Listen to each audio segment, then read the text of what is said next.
Já lemos as passagens que se encontram nos primeiros capítulos do livro de Gênesis e vamos ler as duas outras passagens aí indicadas. Primeiro em Êxodo, livro de Êxodo, capítulo 20, versos 8 a 11 e o verso 15.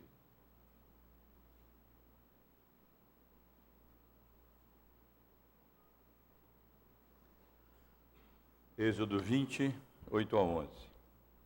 Lembra-te do dia do sábado para o santificar. 6 dias trabalharás e farás toda a tua obra. Mas o 7º dia é o sábado do Senhor teu Deus.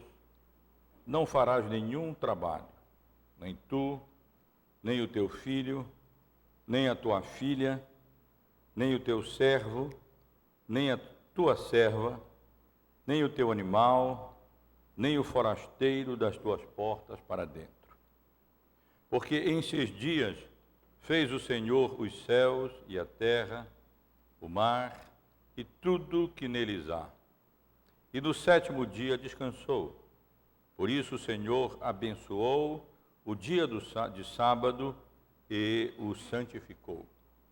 E o verso 15, não furtarás. E do livro de Deuteronômio, irmãos, uma passagem muito importante, capítulo 8. O capítulo inteiro é relevante, mas vamos ler do verso 6 até o verso 18.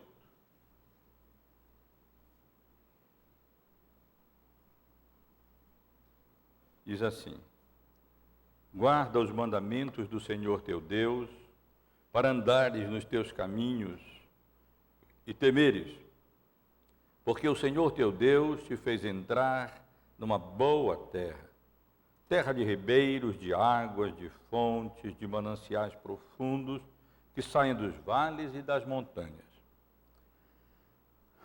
terra de trigo e cevada, de vides, figueiras e romeiras, terra de oliveiras, de azeite e mel. Terra em que comerás o pão sem escassez e nada te faltará nela.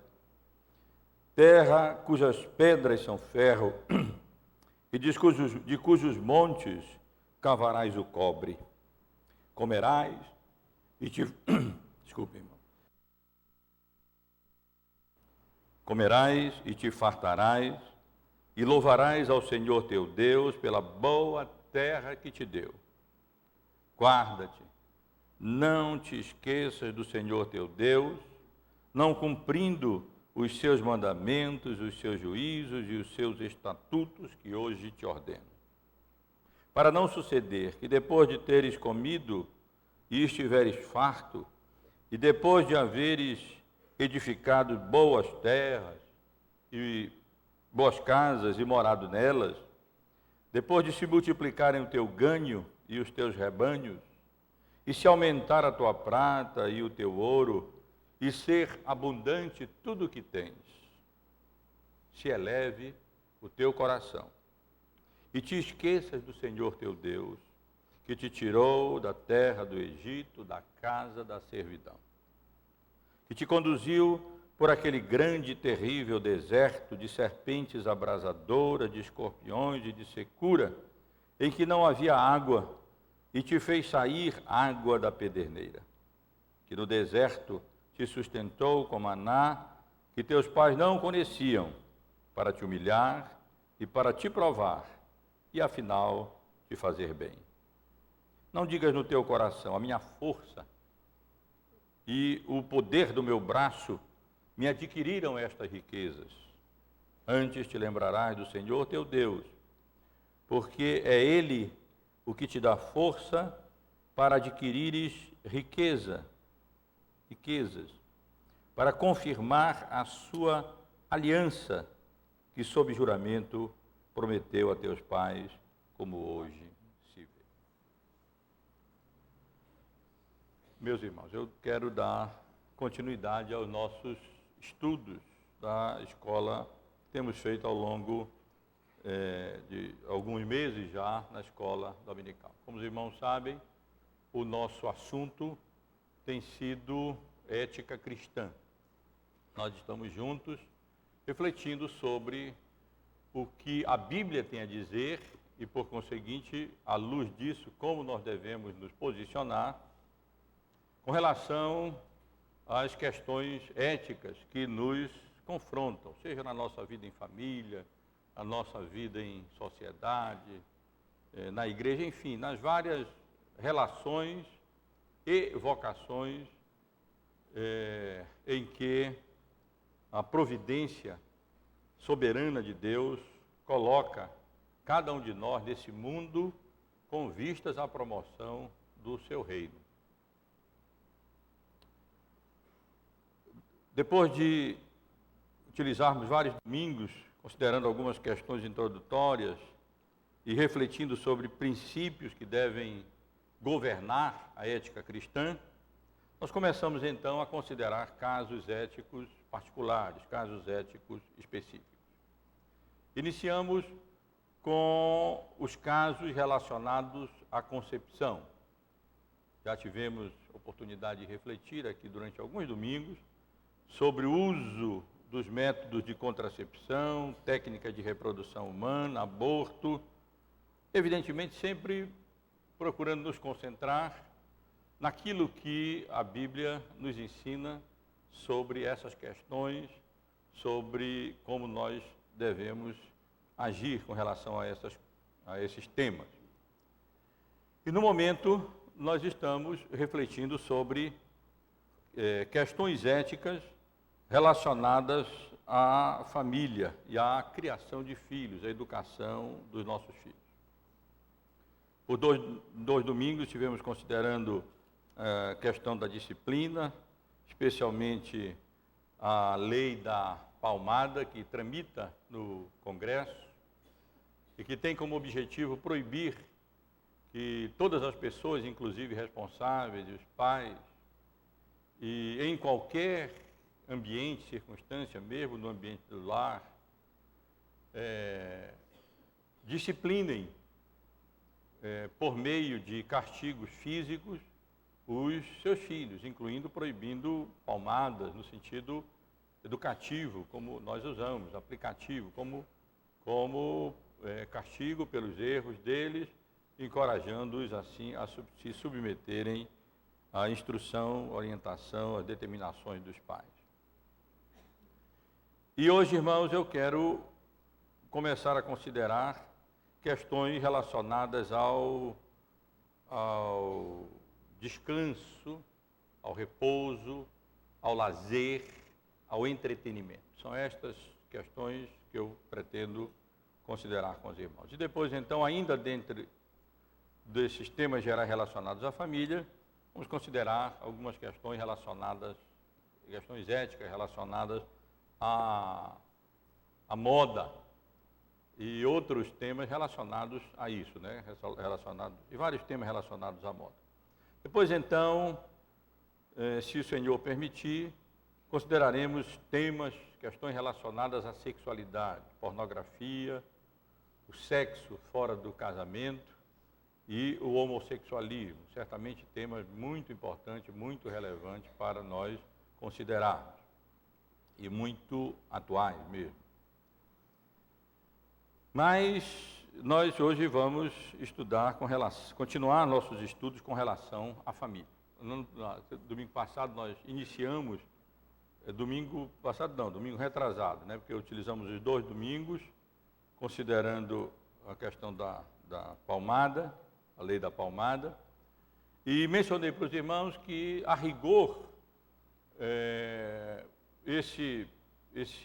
essa sessão do nosso estudo sobre ética, no que diz respeito à família, deveria ser provavelmente a sessão mais longa dos nossos estudos. Só não será, porque nós já tivemos a oportunidade de considerar juntos, no nosso estudo sobre família, vários desses temas, portanto, nós não precisamos retornar a eles. Razão porque nós vamos nos concentrar apenas nos 3 assuntos indicados, né? A disciplina, o lazer e a moda. Semana passada tratamos sobre a disciplina e hoje eu quero começar a refletir com os irmãos sobre tópicos relacionados ao descanso, ao repouso, ao lazer e ao entretenimento. Aqui eu pretendo tratar de questões específicas, como a legitimidade do repouso em si, do descanso em si, passeios, esporte, cinema, televisão, internet, jogos. Nós vivemos na era do lazer, num certo sentido, né? Uma das fontes muito grandes da economia, que move a economia, está relacionada ao lazer, ao entretenimento, ao turismo. Isso é fato bem conhecido nosso. E os irmãos sabem como alguns desses temas são temas que requerem, sem dúvida alguma, a nossa atenção. Mas, evidentemente, eu não costumo entrar diretamente nessas questões, até porque, ao meu ver, a resposta a essas questões nunca é pontual. 1, 2 e 3, passa isso e acabou. Isso se assemelha mais, esse tipo de abordagem se assemelha mais a moralismo, que não tem maior significado, maior resultado. Sempre nós procuramos olhar as questões pontuais em contextos mais amplos, bíblicos, não é? Para que a gente possa compreendê-las melhor. Mas esse é o tema geral que, com a graça de Deus, eu pretendo considerar com os irmãos hoje e no próximo domingo, talvez no outro domingo também. E pretendo considerar à luz desse esboço provisório, que então pode ser modificado no decurso do estudo, introduzindo o assunto, especificar exatamente qual é o assunto, o contexto bíblico em que o assunto deve ser tratado, uma teologia bíblica do trabalho. Eu vou falar sobre lazer, mas hoje eu vou começar sobre o trabalho, viu? Eu vou explicar as razões disso. E depois, teologia, sugerir aquilo que a gente poderia chamar de um esboço de uma teologia bíblica do descanso e do lazer, do repouso e do lazer, bem como alguns lazeres, entretenimentos específicos, e então extraímos daí algumas conclusões sobre o nosso assunto. Eu hoje pretendo apenas introduzir o assunto, especificá-lo, que se trata, localizá-lo no contexto bíblico, e então sugerir aos irmãos aquilo que poderíamos chamar de uma pequena teologia bíblica do trabalho. Para na próxima semana, então, considerarmos mais especificamente a teologia bíblica do descanso e lazer, lazeres e entretenimentos específicos, e aí extraímos algumas conclusões do nosso estudo. Eu pretendia tratar disso tudo num dia, mas quando a gente começa a refletir sobre o assunto, a estudar sobre o assunto, a gente vê que, na verdade, é um assunto vasto, um assunto muito amplo, e, na realidade, nós poderíamos passar aqui várias semanas considerando apenas este tema, esse geral, apenas essas questões relacionadas ao lazer e ao descanso. Agora, quando nós nos perguntamos qual é o contexto bíblico, contexto teológico, à luz do qual deve ser compreendido o ensino bíblico acerca do repouso, do lazer e do entretenimento, nós veremos que o tema está relacionado a vários mandamentos bíblicos. Por isso nós lemos aqui algumas passagens no livro de Êxodo. Está relacionado especialmente ao 5º mandamento, ao 8º mandamento, ao 10º mandamento. Por exemplo, o 5º mandamento: honra teu pai e tua mãe, para que se prolonguem os teus dias na terra que o Senhor teu Deus te dá. É um mandamento à obediência.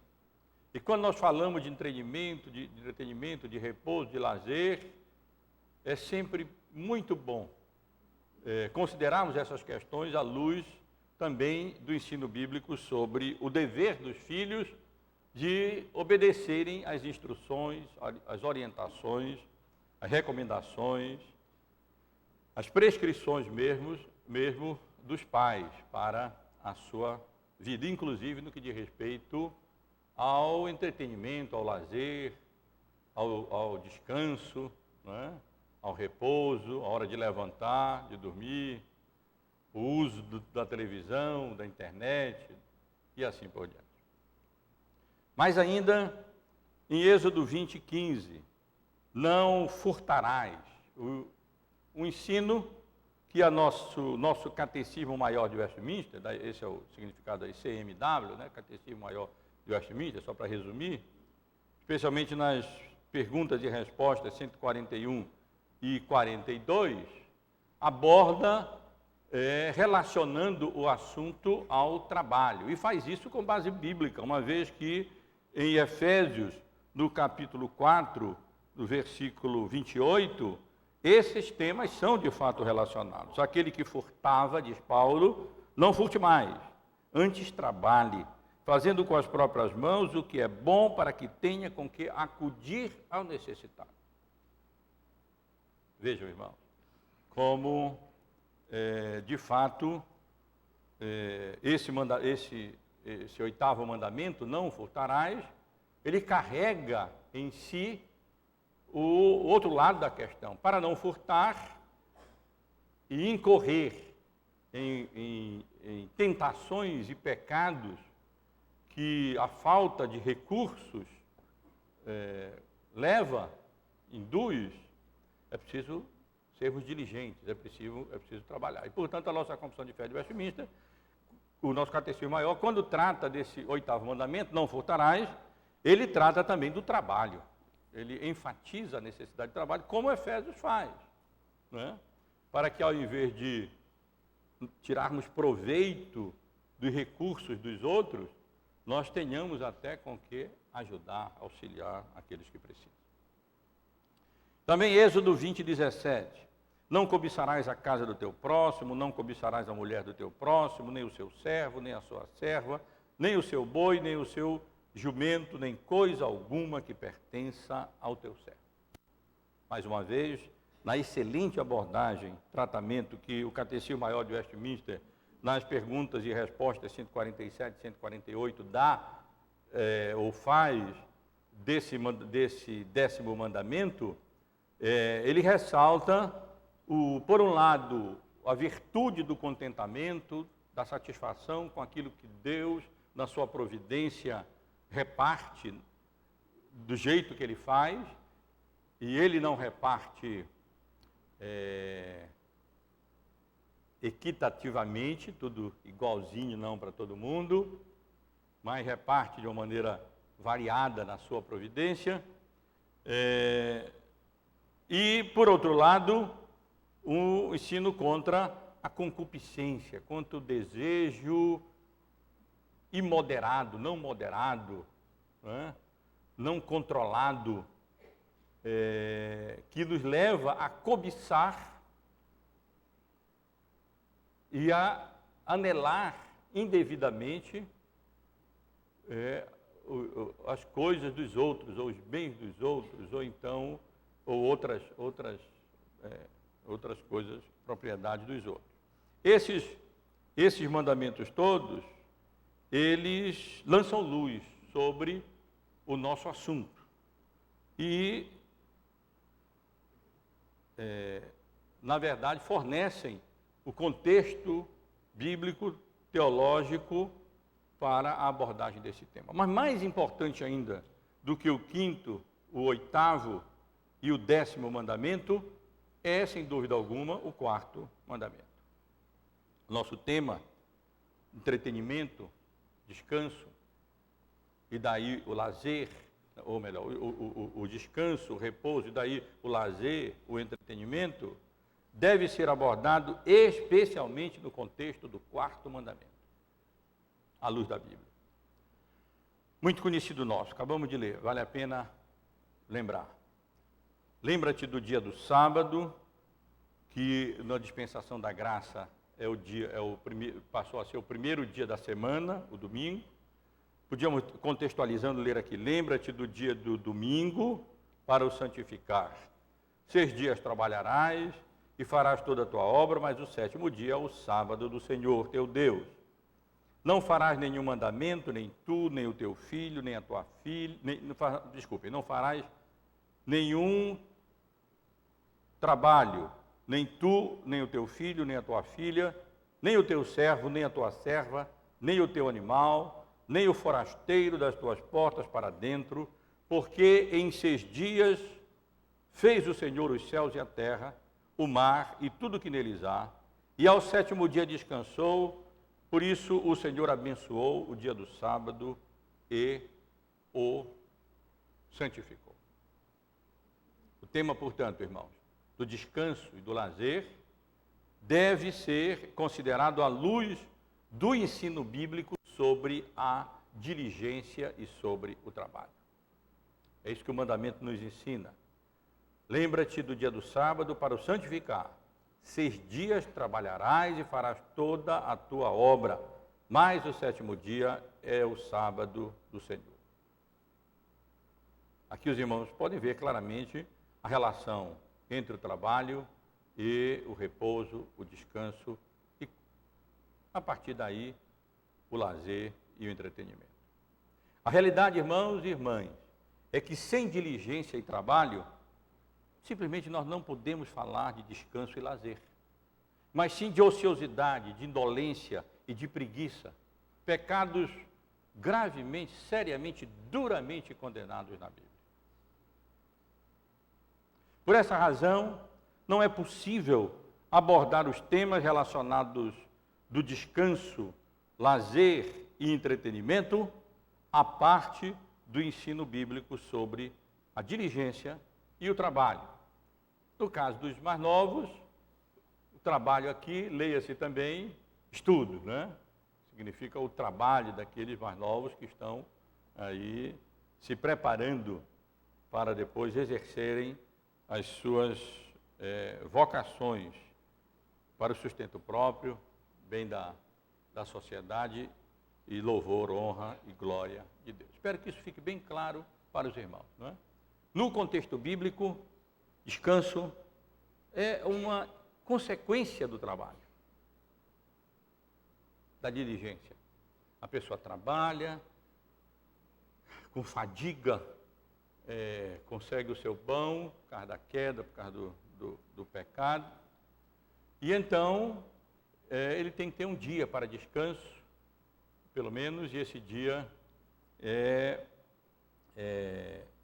dia de louvor, de culto e de adoração ao Senhor também na Bíblia. Portanto, agora é interessante, irmãos, que nós reformados, nós temos, sem dúvida alguma, uma sólida teologia bíblica do trabalho, muito bem elaborada. Os reformados, eles valorizam demais o trabalho. Na realidade, em igrejas reformadas, bem estabelecidas, a indolência, a ociosidade é punida com disciplina eclesiástica, afastamento da comunhão da igreja, e na insistência na ociosidade, na indolência, a própria exclusão do rol de membro da igreja. Nós já temos muito caminho a andar até chegar a este ponto. Mas a realidade é que nós reformados temos uma teologia bíblica do trabalho muito sólida. Ela é fundamentada na obra da criação, como nós vimos aqui, Gênesis 2, versos 1 e 3. Assim, pois, foram acabados os céus e a terra e todo o seu exército. E havendo Deus terminado no dia 7º a sua obra que fizera, descansou neste dia de toda a sua obra que tinha feito e abençoou o dia 7º e o santificou, porque nele descansou de toda a obra que como Criador fizera. A teologia reformada do trabalho está, portanto, fundamentada, alicerçada na obra da criação. Deus trabalhou, nós também devemos trabalhar a semelhança daquilo que a Bíblia nos ensina, do que Deus fez. Está fundamentada também no mandato cultural. O presbítero Joinho leu há pouco, no capítulo 1 do livro de Gênesis, 26 a 28, passagem já bem conhecida nossa, aonde Adão, o homem criado à imagem e semelhança de Deus, foi ordenado a ter domínio sobre a criatura.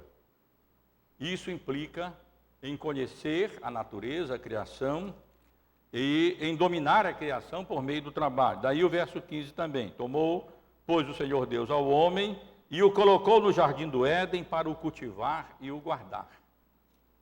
No paraíso havia trabalho, viu, irmão? Paraíso não significa, por favor, tire de si a ideia do paraíso como uma rede embaixo de uma mangueira, balançando ali, ouvindo os anjinhos tocando harpa ao nosso derredor. No paraíso, Adão foi ordenado a laborar, a trabalhar, a desenvolver as potencialidades da criação. Esse é o nosso racionale, nosso fundamento, né? Para o estudo, para conhecer a criação, não podemos dominá-la sem estudá-la. E para a própria especialização nos estudos, alcançarmos cada vez mais fronteiras do conhecimento e avançarmos no conhecimento da criação, possibilitando assim dominá-la e desenvolvê-la mais. E é fundamentada também no 4º e no 8º mandamento. 6 dias trabalharás, e então vem o sábado cristão, o domingo, o dia do descanso, que na realidade na ordem bíblica, primeiro nós mudamos, né? Primeiro nós descansamos, e aí descansado nós trabalhamos. Primeiro vem o primeiro dia do Senhor, o domingo, e aí então nós partimos para o trabalho com toda a energia que o sábado cristão, o domingo, nos dá, o dia que o Senhor Jesus ressuscitou. E o versículo 15 também, que eu já li o 8º mandamento, não furtarás, que tem como implicação, à luz de Efésios 4, 28, trabalhar. Não furtarás antes, trabalhar com a própria mão, para ter com que sustentar e até, inclusive, ajudar o outro. Na Bíblia, irmãos, o trabalho não é apenas um meio de alcançar o sustento. Não. É uma bênção de Deus, é uma vocação, é um aspecto da imago Dei funcional. Nós fomos criados à imagem e semelhança de Deus, como lemos lá nos versículos 26 a 28 do capítulo 1 de Gênesis, envolvendo essa questão de sujeição, de domínio da terra, da criação. E assim, Deus criou por meio do trabalho e cabe a nós desenvolver a criação por meio do estudo e do trabalho. Portanto, lembrem disso, irmãos. Na Bíblia, o trabalho não é simplesmente um mero meio de se sustentar. Trabalhar para ganhar algum dinheiro e me sustentar e satisfazer a minha necessidade. Claro que é parte, né, do propósito do trabalho. Mas, à luz da Bíblia, o trabalho é muito mais do que isso. Isso, quando nós vemos hoje países ricos e que têm uma história protestante, essa riqueza desses países, pode estar certo, elas vieram como consequência desse conceito importante, esse valor que a tradição reformada protestante sempre deu ao trabalho. E uma vocação, é como se fosse um culto a Deus, né, no trabalho que nós fazemos. Seja pregando o Evangelho, seja ensinando na escola, seja trabalhando no banco, seja trabalhando em casa, mãe de família, cuidando da sua casa, dos seus filhos, do seu lar. No conceito reformado, o trabalho é uma vocação. E, como mencionei, um aspecto da imagem de Deus funcional. É verdade, por outro lado, que o trabalho foi seriamente, gravemente afetado pela queda. E por isso lemos também o capítulo 3, versos 17 a 19 do livro de Gênesis. E por essa razão, é que o trabalho, apesar de ser uma bênção da parte de Deus, e ser instituído no Éden, no paraíso, na criação, ele é marcado e acompanhado pelos problemas, pelas dificuldades próprias do trabalho. Afinal de contas, a terra passou a ser maldita por causa do pecado do homem, e por isso ela produz também cardos e abrolhos, e em razão disso, em fadiga, nós obtemos o sustento, e com o suor do nosso rosto, nós conseguimos o pão. Portanto, não estranhe, meus irmãos. Não estranhe não, meu irmão. Se o seu trabalho acarreta uma série de dificuldades e de problemas, é isso mesmo. São as fadigas do trabalho. É o suor do rosto, consequência da queda. Por isso é que o trabalho normalmente ele é acompanhado de dificuldade, de problemas, de conflitos. Não existe trabalho sem dificuldade, sem problemas, sem suor, sem labor, não é? Sem conflito. Nós temos aqui uma escola cristã, vários irmãos e irmãs trabalham aqui. E os irmãos e irmãs sabem a luta, a dificuldade que é, mesmo numa escola cristã, no ambiente cristão, levar avante essa obra, não é? E exercer e desempenhar assim as suas vocações.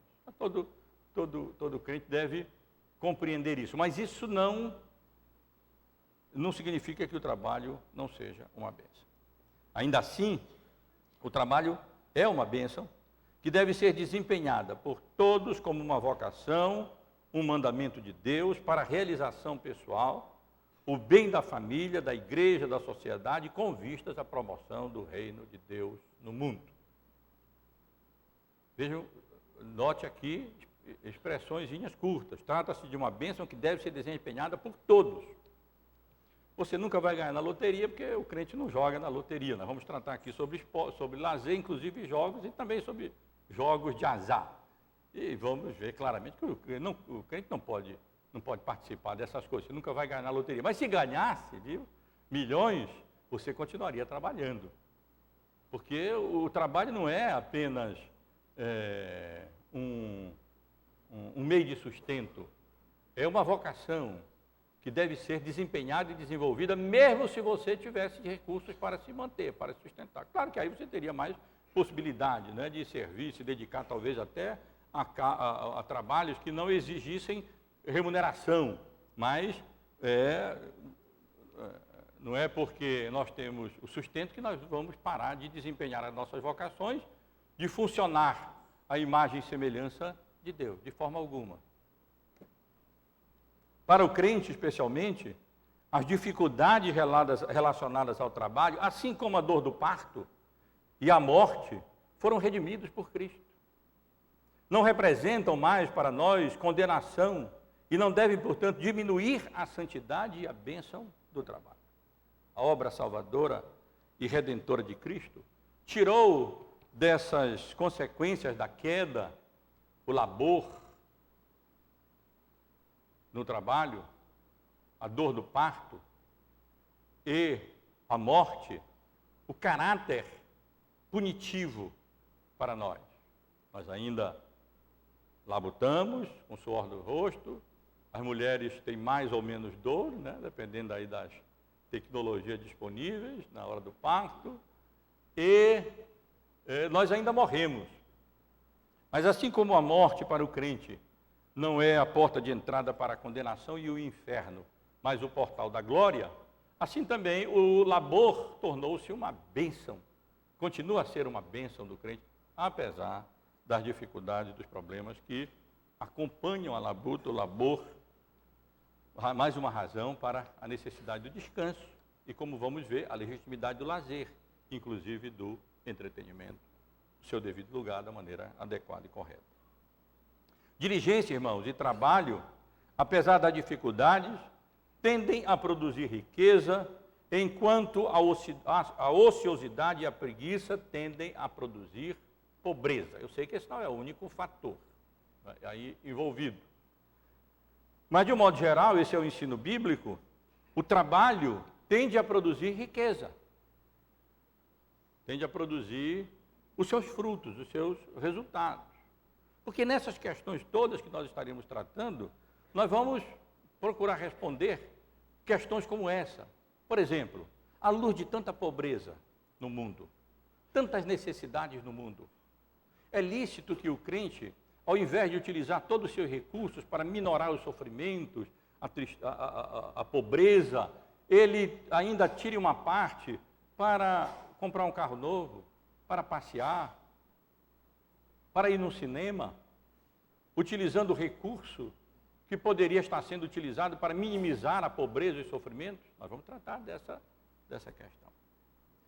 E vejam que diligência e trabalho, apesar das dificuldades, tendem a produzir riqueza, enquanto a ociosidade e a preguiça tendem a produzir a pobreza. Há várias passagens bíblicas nesse sentido. Selecionei apenas aqui umas 4 para ilustrar isso, há muitas mais. O que trabalha com mão remissa empobrece, mas a mão dos diligentes vem a enriquecer-se. Provérbios 13:4. O preguiçoso deseja e nada tem, mas a alma dos diligentes se farta. Provérbios 14:23. Em todo trabalho aproveito, meras palavras, porém, levam à penúria. E Provérbios 28:19. O que lavra a sua terra virá a fartar-se de pão, mas o que se ajunta a vadios se fartará de pobreza.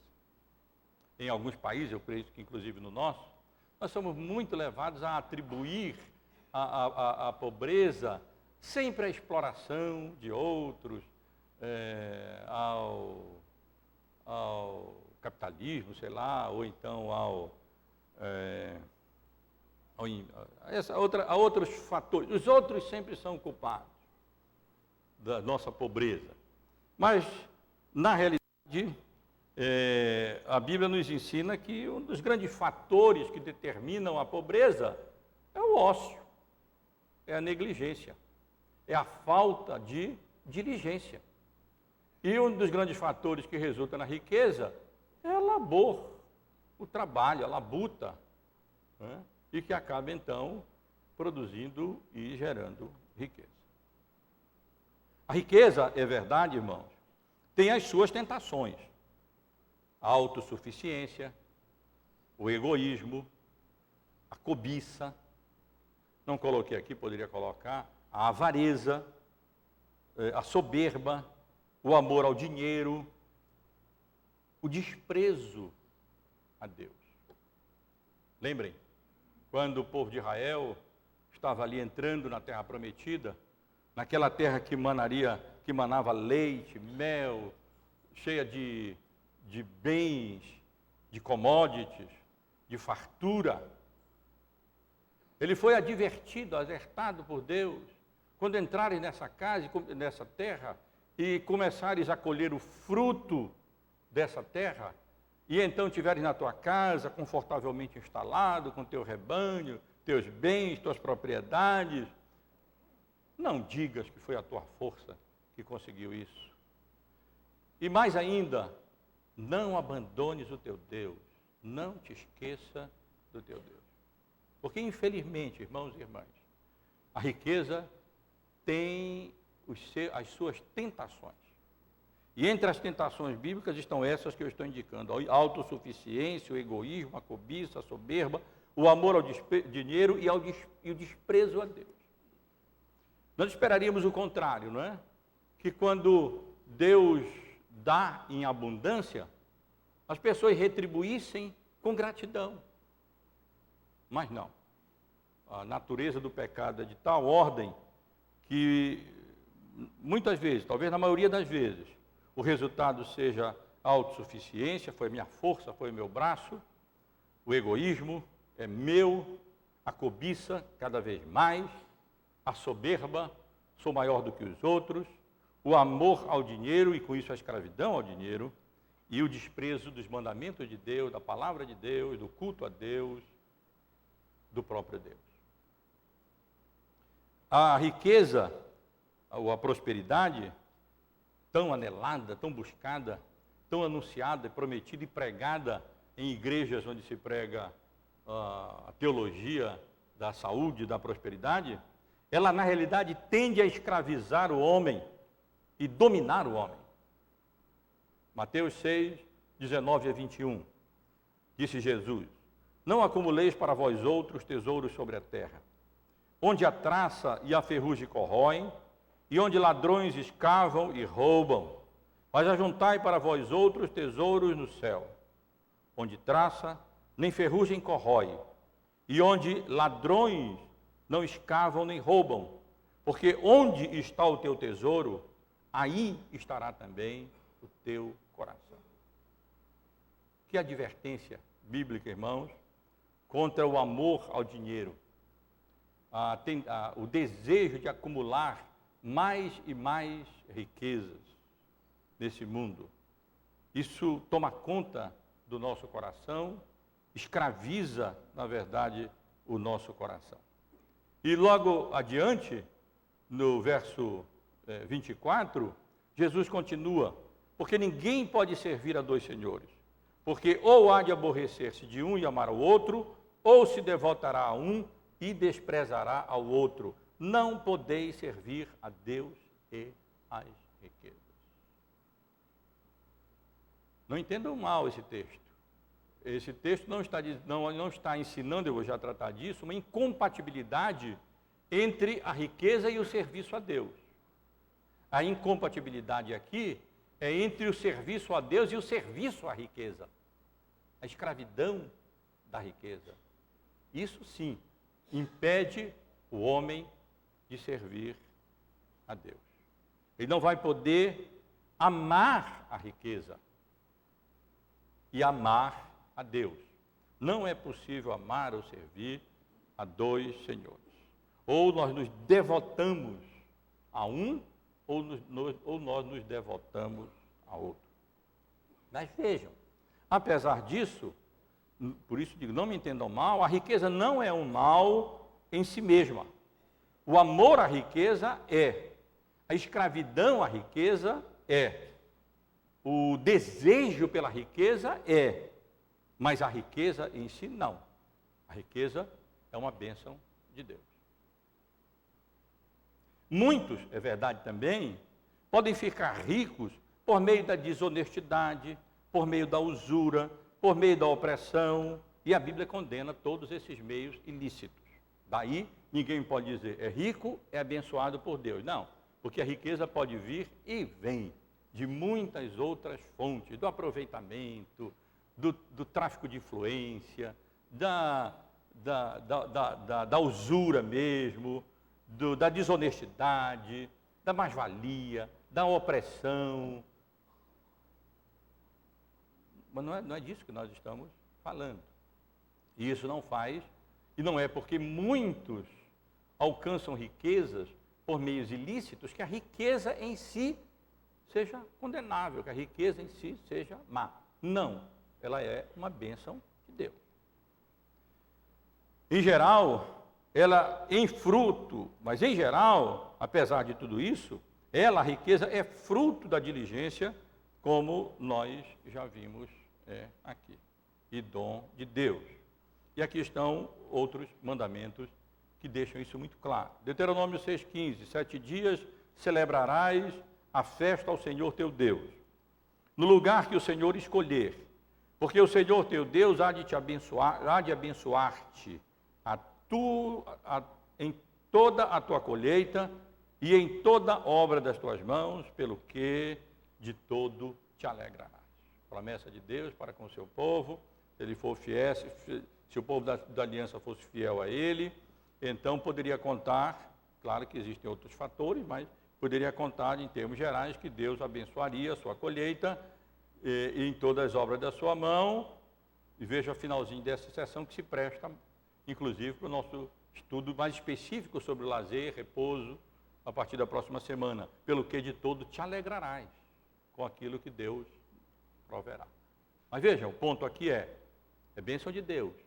Deus faz com que prospere a obra das nossas mãos, mas de acordo com o seu plano eterno e com aquilo que Ele sabe que é bom para nós, para a nossa vida. Provérbio 10,4, que nós já lemos. O que trabalha com mão remissa empobrece, mas a mão dos diligentes vem a enriquecer-se. 1 Timóteo 6,17, exorta os ricos do presente século que não sejam orgulhosos, nem depositem a sua esperança na instabilidade da riqueza, mas em Deus, que tudo nos proporciona ricamente para o nosso aprazimento. Deus proporciona ricamente para o nosso aprazimento. Vejam que o problema da riqueza aqui não é a riqueza em si, que Deus dá para o nosso aprazimento, e dá até ricamente muitas vezes, mas sim o orgulho e a confiança depositada não em Deus, mas na riqueza, na prosperidade. Abraão, José, Jó, Salomão e muitos outros homens crentes do passado e do presente foram ou são ricos. E muitos deles sem necessidade de se escravizarem à riqueza, pelo contrário, utilizando-a como um canal da graça, da bênção de Deus, inclusive para abençoar a outros por meio da generosidade cristã.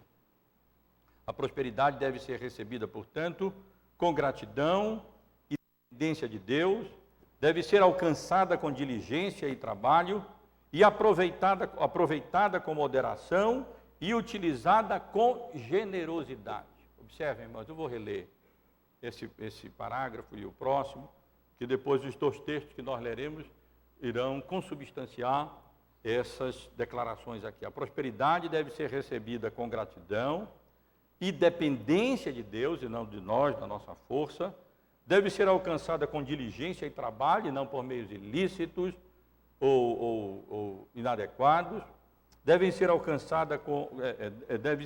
aproveitada com moderação e utilizada com generosidade, como a Bíblia nos ensina.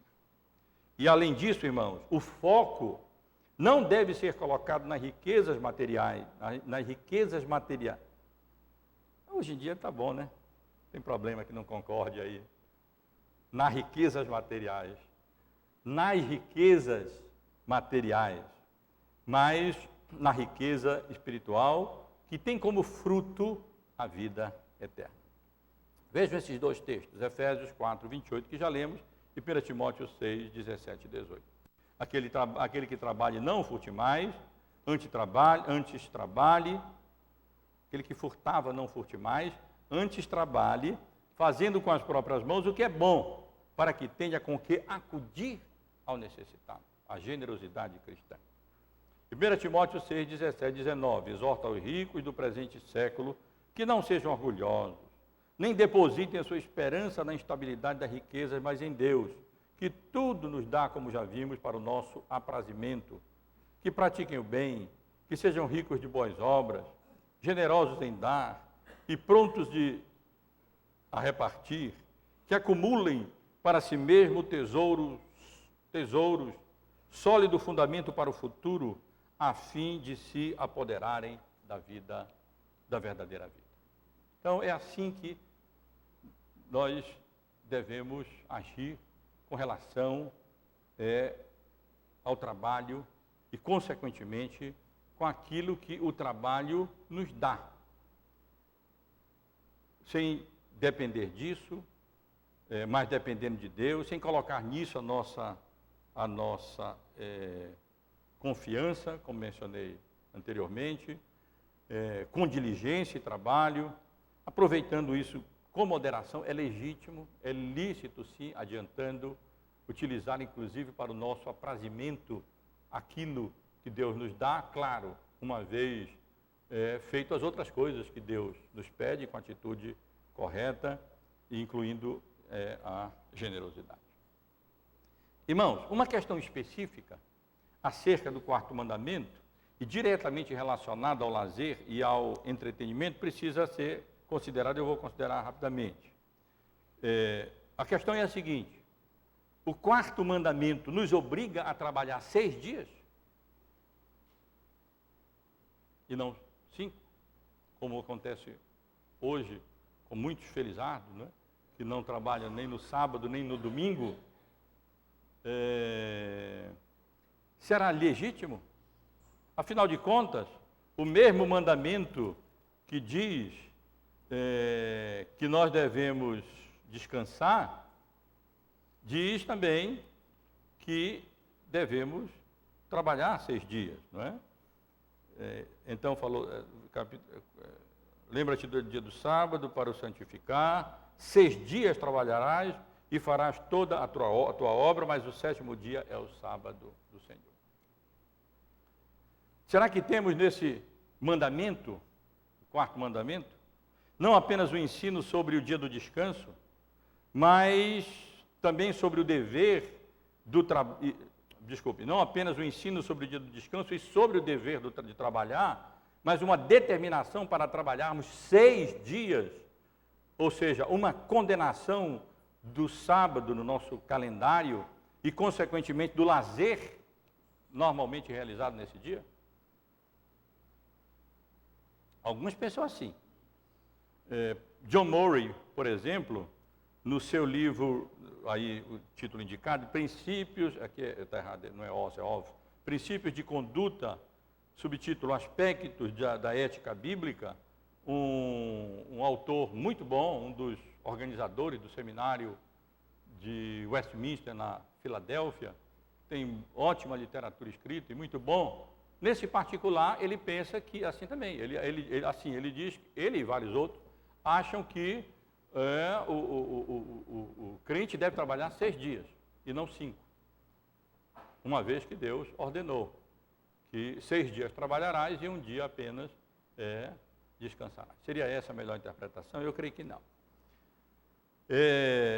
Não parece ser a melhor interpretação de Êxodo 29.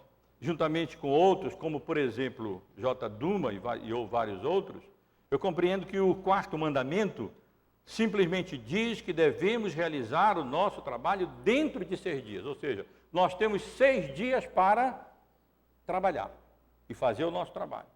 Se precisar, no sábado do nosso calendário, né? Exatamente para livrarmos o domingo.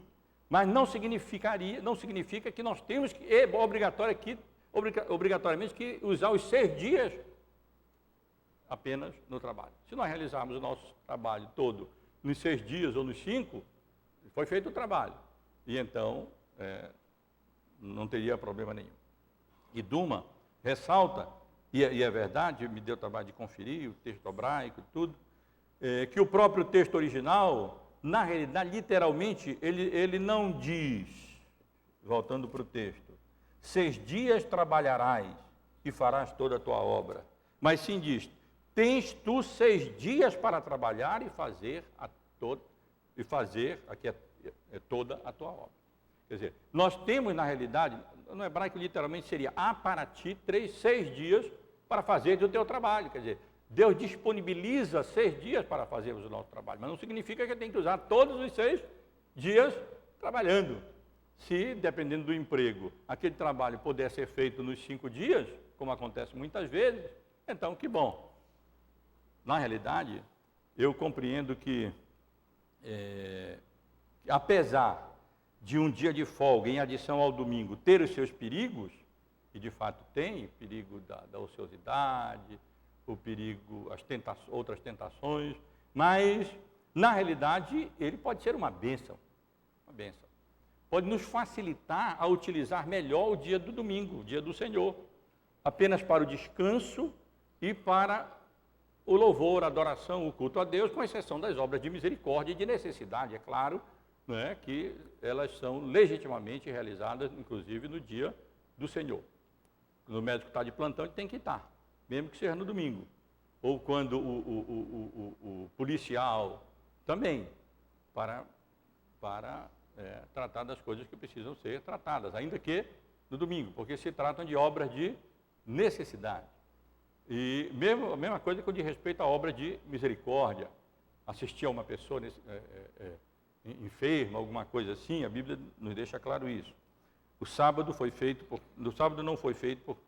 homem não foi feito por causa do sábado, mas o sábado sim, por causa do homem.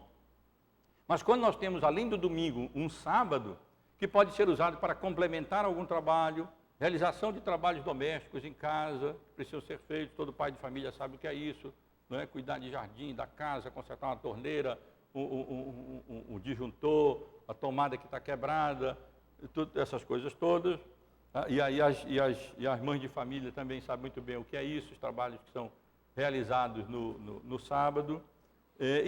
E também lazeres realizados nesse sábado pode muito bem ser utilizado nesse sentido, e até uma bênção, e nos ajuda até a utilizar melhor, à luz da Bíblia, o dia do Senhor, como um dia de festa para a nossa alma, e como um dia de descanso e repouso merecido para o nosso corpo. Portanto, nesse particular, não dá para concordar com John Murray e com outros, que condenam o trabalho em 5 dias, e que entendem que o 4º mandamento exige que trabalhemos 6 dias por semana. É necessário, sim. Senão, não há necessidade disso. E podemos utilizar esse dia, inclusive, e particularmente também, para o repouso, para o lazer, para o entretenimento, claro, à luz do que estaremos considerando aqui no próximo domingo e talvez até no outro. O repouso, o lazer, conclusão então, irmãos, dessa parte do nosso estudo. O repouso, o lazer e o entretenimento devem ser biblicamente compreendidos à luz do 5º, do 8º e do 10º mandamento, e principalmente à luz do 4º mandamento. Quem não trabalha também não coma. Quando não há sem trabalho, não se pode falar de lazer, mas sim de ócio e preguiça, aquilo que a Bíblia condena-nos abundantemente, veementemente, como um grave e sério pecado. O trabalho, à luz da Bíblia, é uma bênção de Deus, não apenas para o sustento da família, mas para o bem de todos e glória de Deus. O trabalho tende à riqueza e, aqui está errado, né? Vou tirar isso daqui, não dá para manter esse A craseado aqui de jeito nenhum, senão eu vou estar dizendo heresia à luz da Bíblia. O trabalho tende à riqueza e a ociosidade tende à pobreza à luz da Bíblia. Repito, não é o único fator, o trabalho. É possível que alguma pessoa trabalhe, mas por causa de uma estrutura social ruim, perversa, não colha o fruto desse trabalho, ou ainda por outras circunstâncias, ou outras variáveis. Mas, em geral, o trabalho tende à riqueza, e por isso, se você quiser descansar, e quiser, biblicamente, e quiser ter um repouso sadio, e quiser ter um lazer sadio, e um entretenimento sadio, trabalhe. Trabalhe duro. Porque senão, você não vai ter lazer, nem repouso, nem entretenimento. Você vai ser um ocioso, um preguiçoso. E isso a Bíblia condena. A prosperidade é acompanhada, como vimos, de sérios perigos por causa da queda. E não deve ser amada, mas ela não é intrinsecamente má. Ela deve ser recebida com gratidão e dependência de Deus, deve ser alcançada não por meios ilícitos, mas com diligência e trabalho, deve ser aproveitada com discernimento, com sabedoria e utilizada também com generosidade. E aí, como vamos ver semana que vem, sim, podemos utilizar também, gastar parte disso com entretenimento e com lazer, desde que isso seja legítimo e saudável. O foco não deve ser colocado na riqueza material, mas na riqueza espiritual. É isso que a Bíblia nos ensina. O que faz muitas vezes do trabalho uma maldição e não uma bênção, é que ele é colocado em primeiro lugar. O foco é colocado nele e na riqueza, e não colocado nos nossos deveres espirituais, nossos privilégios espirituais, nas riquezas espirituais que Deus nos dá. E apenas para concluir, irmãos, essa primeira parte do nosso estudo sobre o repouso, o lazer e o entretenimento, que hoje, na verdade, eu tratei do contexto, né, disso tudo, eu quero concluir lendo uma passagem bíblica, conselho bíblico de Paulo a Timóteo, na sua primeira carta, no capítulo 6, nos versos 8 a 10. Tendo sustento e com que nos vestir, diz ele, estejamos contentes. Ora, os que querem ficar ricos, ou seja, os que amam a riqueza, caem em tentações e ciladas, e em muitas concupiscências insensatas e perniciosas, as quais afogam os homens na ruína e perdição. Porque o amor do dinheiro é raiz de todos os males, e alguns nessa cobiça se desviaram da fé e a si mesmos se atormentaram com muitas dores. Que Deus nos abençoe, irmãos e irmãs, e fica aqui esse esboço da teologia do trabalho e da prosperidade, à luz do qual apenas nós podemos compreender e nos posicionar com relação a questões éticas ligadas ao repouso, ao entretenimento, ao lazer. Que, se Deus permitir, nós estaremos considerando aqui no próximo domingo.